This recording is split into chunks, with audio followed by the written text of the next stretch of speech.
Hi అండి.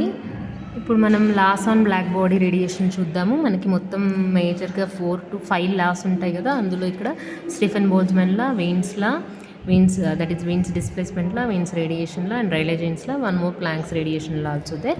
So ఈ వీడియోలో మనం ఈ 4 లాస్ చూద్దాము. ఎలా గుర్తుపెట్టుకోవాలంటే ఇవి చాలా చాలా important exam point of view. So Stefan Boltzmann law ఏంటి, total emitted energy versus temperature అండి. So total emitted energy is directly proportional to T⁴ law. So fourth power law అని కూడా అనొచ్చు దీన్ని. So is proportional to T⁴, then is equal to sigma T⁴, where sigma value is sigma equal to 5.6 into 10⁻⁸.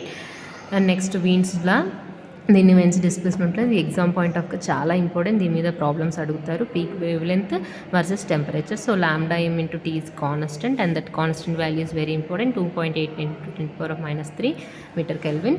And next Wien's రేడియేషన్లో that is equal to C1 λ/-5 exponential of -C2/λt and it is holds good for shorter wavelengths. Wien's రేడియేషన్లో అనేది shorter వేవ్ లెంత్స్కి applicable అవుతుంది. And Rayleigh జీన్స్లో వచ్చేసి ఈ lambda 8πkT/λ/4 ఇది లాంగర్ వేవ్ లెంత్స్కి అప్లికబుల్ అవుతుంది. ఓకే, సో ఈ ట్రిక్ ఏంటంటే చాలామంది దీన్ని ఎలా గుర్తుపెట్టుకోవాలంటే వీన్స్ అనే నేమ్ అనేది షార్టర్గా ఉంది కదా, సో షార్టర్ వేవ్ లెంత్స్కి.